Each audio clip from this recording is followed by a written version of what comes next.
వర్షాకాలం దగ్గర పడుతున్న వేళ రైతు భరోసాపై నీలినీడలు కమ్ముకున్నాయి. నైరుతి రుతుపవనాలు పలకరిస్తే చాలు సాగు పనులు మొదలు పెట్టేందుకు రైతులు సిద్ధమవుతున్నారు. ఈ నేపథ్యంలో ఖరీఫ్ సీజన్ పంటకు పెట్టుబడి సాయం చేస్తారా లేదా అన్న అయోమయం నెలకొంది. రైతు భరోసాపై స్పష్టత లేకపోవడంతో ప్రైవేట్ వ్యక్తుల దగ్గర అధిక వడ్డీలకు అప్పులు చేసే దుస్థితి ఏర్పడుతోంది.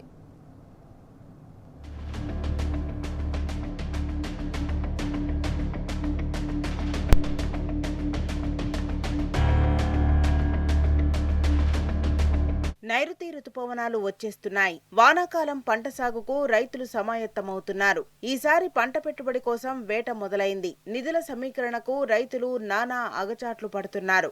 పాలకులు రైతు భరోసా పథకాన్ని అరకొరగానే అమలు చేస్తుండడం వ్యవసాయదారుల పాలిట శాపంగా మారింది. 2 లక్షల రూపాయల రుణమాఫీ సైతం కేవలం 49% మందికే చేరడం, యాసంగి పంట కొనుగోళ్లలో జాప్యం, అకాల వర్షాల వల్ల వచ్చిన నష్టాలు రైతాంగాన్ని అతలాకుతలం చేస్తున్నాయి. సర్కార్ ద్వారా అందాల్సిన రైతు భరోసా తీవ్ర నిరాశకు గురిచేస్తున్న వేళ ఈసారి పంట పెట్టుబడి ప్రైవేటు వ్యక్తుల దగ్గర అధిక వడ్డీలకు అప్పు తెచ్చుకునే దుస్థితిలో చిక్కుకుపోయారు. దీంతో గతమెంతో ఘనమని, సీజన్ మొదలవగానే కేసీఆర్ ప్రభుత్వం బ్యాంకు ఖాతాల్లో రైతు బంధు డబ్బులు టపీటపీమని జమ చేసిందని కర్షకులు గుర్తు చేసుకుంటున్నారు.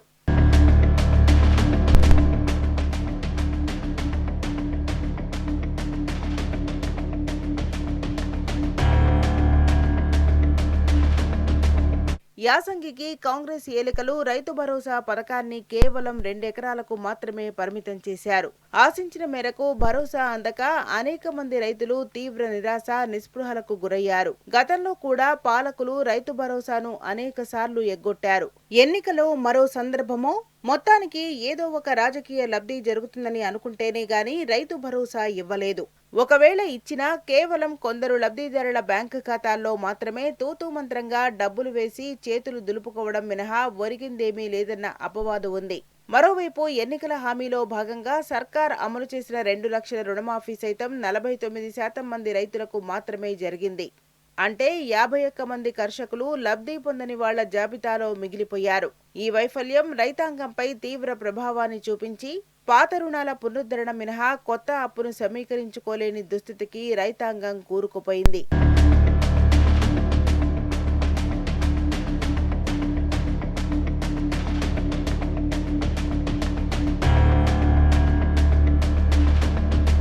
మొన్నటికి మొన్న మే 22న ప్రజాభవన్లో స్టేట్ లెవెల్ బ్యాంకర్స్ కమిటీలో సమావేశమైన ఉప ముఖ్యమంత్రి మల్లు భట్టి విక్రమార్క క్రెడిట్ పాలసీ మీద, రైతులకు అందించాల్సిన పంట రుణం సాయం మీద గరంగరమయ్యారు.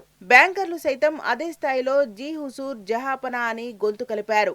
2026-27 ఆర్థిక సంవత్సరానికి 9,72,000 కోట్ల రూపాయలతో యాన్యువల్ క్రెడిట్ ప్లాన్ ను ప్రకటించారు. రైతులకు విచ్చలవిడిగా రుణాలు ఇచ్చేస్తామని సెలవిచ్చేశారు. బ్యాంకర్ల హామీ బాగానే ఉంది కానీ కొద్ది రోజులు గడిస్తే తప్ప క్షేత్రస్థాయిలో అసలు రంగు బయటపడదనేది విమర్శకుల విసురు.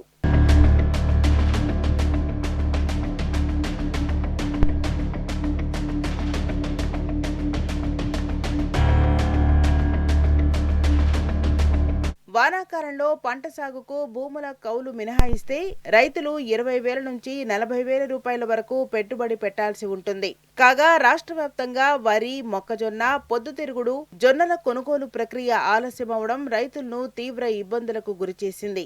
మరోవైపు రబీ సీజన్లో పండించిన ధాన్యానికి గిట్టుబాటు ధర రాక, అమ్మిన పంటకు సరైన సమయంలో డబ్బులు రాక, అకాల వర్షాల వల్ల జరిగిన పంట నష్టం లాంటి కారణాల వల్ల సగటు రైతు ఆర్థికంగా చితికిపోయాడు.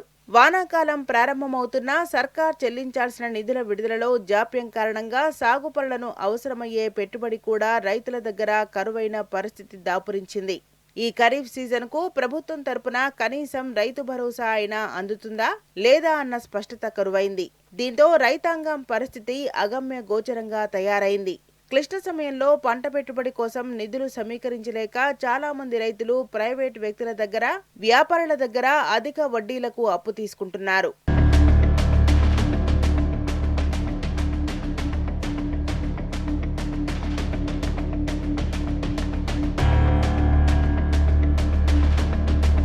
ఇన్ని ప్రతికూలతల నడుమ భారత వాతావరణ శాఖ కూడా మిన్నువిరిగి రైతుల మీద పడే వార్తను అందిస్తోంది. ఈ ఏడాది వర్షాకాలం బలహీనంగా ఉండొచ్చన్నది ఐఎండీ అంచనా. ఇది రాబోయే రోజుల్లో వ్యవసాయ కార్యకలాపాలపై తీవ్ర ప్రభావాన్ని చూపే అవకాశం ఉంది.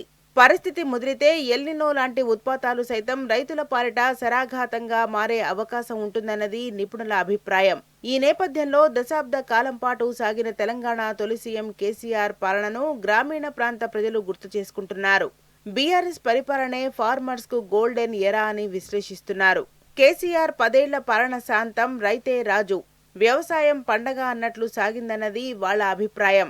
2018లో రైతు బంధు ప్రకటించి 2023 ఖరీఫ్ సీజన్ వరకు వానాకాలం, యాసంగి కలిపి ఏటా 2 సార్ల చొప్పున 5 సంవత్సరాల పాటు ఏకబిగిన 11 కిస్తీలు చెల్లించి కేసీఆర్ ఆన్ కండిషనల్ గా ఆ పథకాన్ని ముందుకు తీసుకెళ్లారు. సీజన్ తప్పకుండా రైతుల బ్యాంకు ఖాతాల్లో టంచన్గా డబ్బులు జమ చేశారు. మొత్తం కలిసి రాష్ట్ర రైతాంగానికి దాదాపు 75,000 కోట్ల రూపాయల పంట పెట్టుబడి సాయం అందించి రికార్డు సృష్టించారు. తద్వారా వ్యవసాయం 3 పువ్వులు 6 కాయలన్న తీరుగా సాగి రైతుల ఆత్మహత్యలు గణనీయంగా తగ్గిపోయాయి. అలా వ్యవసాయదారుల మనుషుల్లో సుస్థిర స్థానాన్ని సంపాదించిన కేసీఆర్ రైతు పక్షపాతిగా చరిత్రలో నిలిచిపోయారు.